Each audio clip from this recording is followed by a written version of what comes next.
21 men, 10,000 enemies. 6 hours. By sunset, every single one of them would be dead.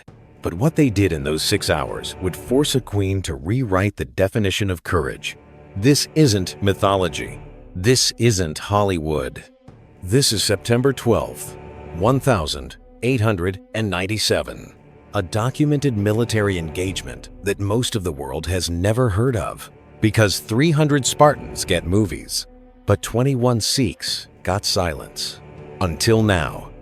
This is the Battle of Saragarhi, and this is what actually happened.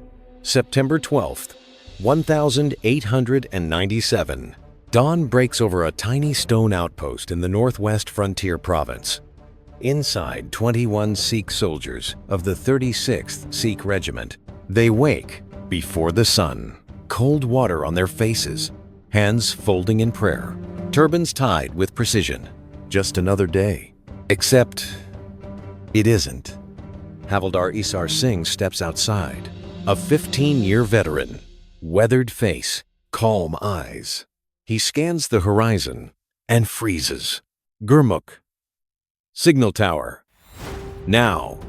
Sepoy Gurmukh Singh, 19 years old, barely 3 months into his posting, scrambles up the ladder. He raises the binoculars. His hands begin to shake. Havildar Sahib. He can't finish the sentence because what he sees doesn't make sense. The entire horizon is moving. Black masses flowing over every ridge. Banners, weapons, 14 separate tribal warbands, Afridi fighters, Orakzai veterans. Men who have fought in these mountains since before Gurmukh was born. Ishar Singh takes the binoculars. His voice stays level. Count them. Gurmukh swallows. I count at least 10,000. Havildar Sahib. For 3 seconds, nobody speaks. Then Ishar Singh hands back the binoculars. Signal Fort Lockhart. Tell them we have a situation. What happened next should have saved them. It didn't. And the message they received back would seal every one of their fates. Gurmukh sprints to the heliograph, a mirror device that flashes Morse code using sunlight. It's their only connection to the outside world. His hands move fast. Flash, flash, flash. Large hostile force approaching. Estimated strength, 10,000 plus. Request immediate reinforcements.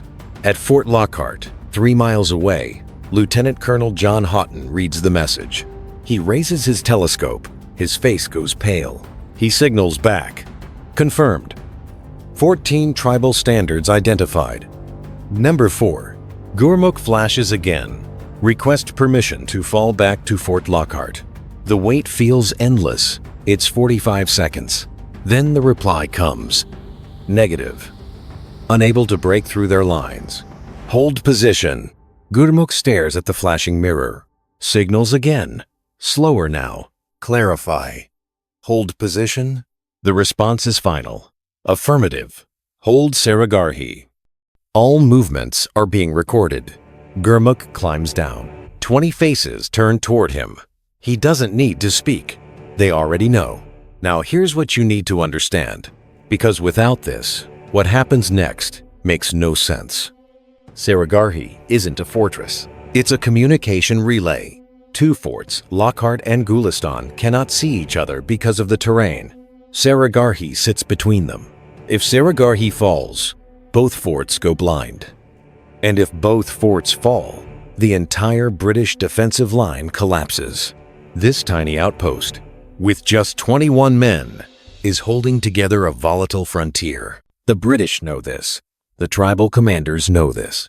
And the 10,000 men marching uphill, they know it too. Ishar Singh gathers his men in the center courtyard. No dramatic speech, just facts. We cannot retreat. We will be cut down in the open. We cannot surrender. They will execute us anyway. We can hold this post and buy the fort's time. Silence. Then Sepoy Hira Singh, just 17 years old, speaks. How long do we need to hold Havildar Sahib? Ishar Singh looks at him. As long as we can. Another silence. Then, as one, Bole so nihal. Sat Sri Akal. The Sikh battle cry echoes off the rocks. Ishar Singh nods once. Then we make them pay for every inch. The tribal forces stopped just outside rifle range. What happened next was the only chance these men had to survive.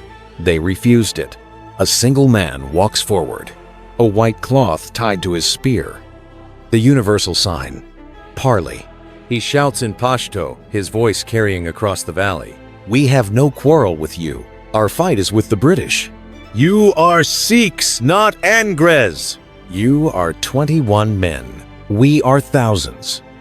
Lay down your weapons. Walk away. We will let you live. For a moment, the offer hangs in the air. Some of the younger soldiers glance at Ishar Singh. He steps to the wall, replies in fluent Pashto. This land belonged to Maharaja Ranjit Singh. We were given duty to hold it. We do not abandon our duty. We do not surrender our post. If you want this ground, you will have to take it from our bodies. The man with the white cloth stares, slowly lowers it, turns, walks back. Naik Lal Singh whispers, Havildar Sahib, we could have. No, Ishar Singh cuts him off. The moment we abandon this post, both forts fall. Thousands die. We are 21. They are thousands. Our deaths here matter. Sepoy Gurmukh Singh flashes one final signal. Parley rejected. Preparing to engage. Will signal as long as possible. At Fort Lockhart, Houghton writes in the official log, the 12th of September, 1897. Saragarhi has refused terms, recording all subsequent signals. He puts down his pen, raises his telescope, and begins to watch history unfold. The tribal leader raises his sword. 10,000 voices roar. The first wave charges. They came like a flood. But what the attackers didn't understand, these 21 men were not trying to survive. They had already decided where they would die. The first wave crashes toward the walls. Hundreds of fighters, screaming, rifles firing wildly. Inside Saragarhi, Ishar Singh's voice cuts through the chaos. Hold your fire. The enemy keeps advancing. 150 yards. 100. Hold. 75 yards. Fingers tighten on triggers. 50 yards. Fire. 21 Martini Henry rifles erupt as one. The sound is thunder. The front rank of attackers collapses instantly. Men dropping like puppets with cut strings. Reload. Aim. Fire. Another volley. Controlled. Measured. Precise. The Martini Henry is a single-shot rifle. Slow by modern standards, but in disciplined hands, it is decisive. These men don't spray bullets. They place them chest, neck, center mass. The charge stumbles, breaks. Within minutes, the first wave collapses. Bodies litter the slope. Inside the fort, no cheering, no relief. They all know. This was only the beginning. Gurmukh signals. First assault repelled. Estimated 40 to 60 enemy casualties. 0 friendly casualties. At Fort Lockhart, officers stare through telescopes. One whispers, "My God, they actually held." Then, a single rifle cracks from the rocks. Sepoy Bhagwan Singh jerks backward. Blood spreads across his chest. He looks down, confused. Collapses. Ishar Singh drags him behind cover, presses his hand to the wound. "Stay with me, Bhagwan." Bhagwan Singh smiles faintly. "I stayed, Havildar Sahib, till now." He dies. The first of 21. Ishar Singh closes his eyes. Stands. His voice is steady. Unbreakable. They want blood? Then we make every step cost them. End quote. End quote.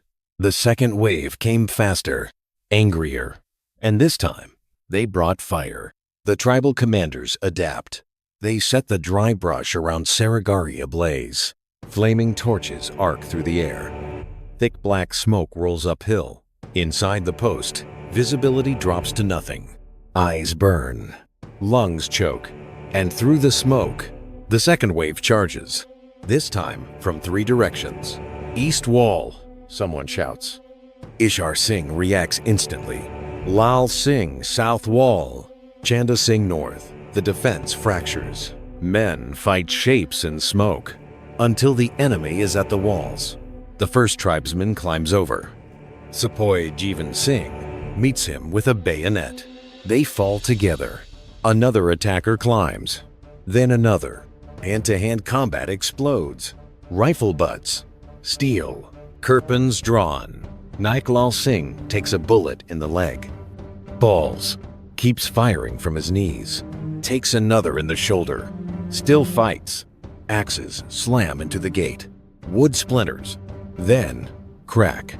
A support beam gives way. From Fort Gulistan, a frantic heliograph signal flashes. Enemy flanking blind side of Saragarhi. Gurmukh never sees it. He's signaling Lockhart. The warning is missed. 60 seconds later, the south wall collapses. Breach. South wall breach. Ishar Singh turns, sees the flood pouring in. He makes a decision. Chanda Singh, Daya Singh, Sahib Singh, Jeevan Singh. Inner block now. 4 men sprint to the inner structure. They form a line. Backs to the wall, bayonets fixed. The enemy crashes into them. Sahib Singh kills 3 before a blade opens his throat. Daya Singh fights with rifle and kirpan. A spear pierces his stomach. He pulls the attacker close, brings him down with him, dies. Jeevan Singh empties his revolver point blank, then swings the empty weapon like a hammer. Falls with 5 men around him. Only Lance Naik Chanda Singh remains, bleeding, barely standing. He looks across the courtyard, locks eyes with Ishar Singh, nods once, turns, charges. Bol so Nihal. Then the inner block is overrun. 14 men left. The walls breached. The gate failing. And Havildar Ishar Singh did something no commander should ever do. Ishar Singh staggers upright. Blood runs down his face. Left arm shattered. He looks at his remaining men. 14. Young. Exhausted. Unbroken. Fall back to the signal tower. Defend Gurmukh. Sepoy Hira Singh, 17, grabs his arm. Havildar Sahib, you're coming with us. No, Ishar Singh's voice is gentle. Someone must buy time. Then we stay together. No. He grips Hira's shoulder. Make my death count. He shoves them toward the tower. Then, Havildar Ishar Singh draws his kirpan, revolver in the other hand, and walks alone toward the breach. From Fort Lockhart, officers watch through telescopes.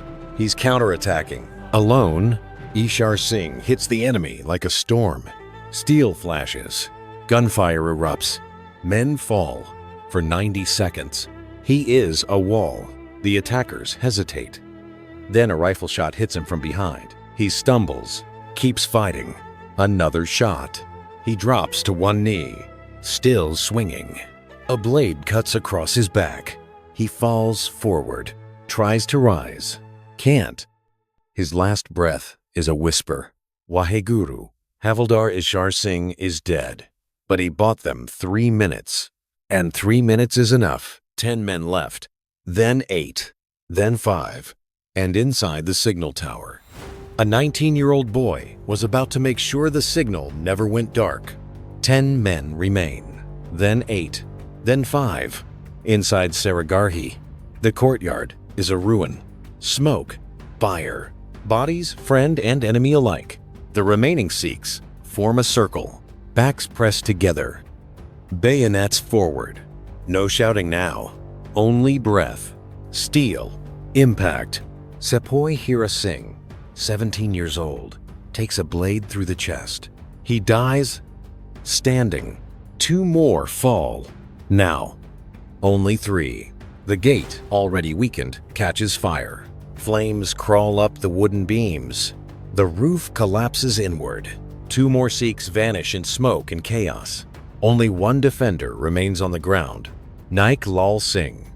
both legs shattered, left arm gone at the elbow. He is propped against a wall. Blood pools beneath him. A tribesman charges. Lal Singh fires. The man drops. He reloads using his teeth. Fires again. Reloads. Fires. Until the rifle clicks empty. Then, he grips his kirpan. Waits. When they reach him, he takes 2 more with him. Now, there is only one Sikh alive in Saragarhi. Sepoy Gurmukh Singh, 19 years old. Alone in the signal tower. For 6 hours, he has sent every detail to Fort Lockhart. His hands cramp. Smoke fills the tower. Below him, footsteps, shouting. The enemy is inside. He flashes one final message. All defenders fallen. Gate breached. I am the last. Request permission to abandon post. At Fort Lockhart, Lieutenant Colonel John Houghton reads it. His hand trembles. He replies, "Permission denied. You will not die running. You will die a soldier. Fix bayonet." Gurmukh reads the message. For a moment, he looks 19. Scared. Human. Then, he straightens. Places the heliograph gently aside, like laying a fallen comrade to rest. Picks up his Martini Henry rifle. Fixes the bayonet. Checks the chamber. 5 rounds left. The tower door bursts inward. The enemy pours in. Gurmukh fires. 1 falls. Reload. Fire. 2. Reload. 3. Reload. 4. Reload. 5. The rifle jams. He clears it. Swings it like a club. The bayonet strikes. Once. Twice. Through the telescopes, officers count. 6. 10. How is he still standing? 15. A sword opens his side. He keeps fighting. 19. 20. Gurmukh stands alone, surrounded by 20 bodies. Bleeding, swaying, still upright. The tribal commander raises his hand. They do not rush him. They set the tower alight. Flames engulf the room. Smoke chokes the air. Gurmukh closes his eyes, and with his final breath, he shouts, "Bol so nihal, Sat Sri Akal." The signal tower collapses in flames. September 12th, 1897. 1:30 p.m. The Battle of Saragarhi is over. 21 Sikh soldiers are dead. Every single one. But the tribes do not advance. 6 hours of fighting has cost them. Over 600 men lost. Hundreds wounded. They look at the ruins, at the bodies, and make a calculation. If 21 men did this, what will 2 fully reinforced forts do? The attack on Fort Lockhart and Fort Gulistan never comes. The next morning, British forces retake Saragarhi. They find 21 bodies, each surrounded by fallen attackers. Ishar Singh alone, 35 around him. Gurmukh Singh, 20 inside the tower. One officer writes, "I have fought across continents. I have never seen men fight like this." All 21 are posthumously awarded the Indian Order of Merit. The first time in history, an entire unit receives gallantry awards for a single action. Queen Victoria writes, "It is no exaggeration to say that armies which possess the Sikhs cannot face defeat in war. And yet, Saragarhi fades. No films, no monuments, because 21 colonized soldiers holding off thousands did not fit the empire's preferred narrative. Thermopylae got legends. The Alamo got mythology. Saragarhi got silence. Every year, on September 12th, the Sikh Regiment observes Saragarhi Day, not as mourning, as pride. Because this battle proves something eternal. Courage is not about numbers. It is about choice. They could have surrendered. They could have walked away. They chose to stand.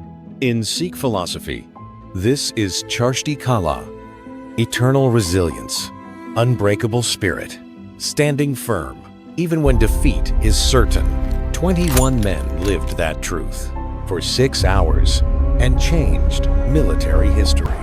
The world remembers 300 Spartans, but forgot 21 Sikhs. If you believe stories like this deserve to be remembered, subscribe, because history didn't forget them by accident. And next time, we bring back another battle the books ignored. Share this, because warriors like these deserve more than silence. They deserve memory. Bol so nihal. Sat Sri Akal.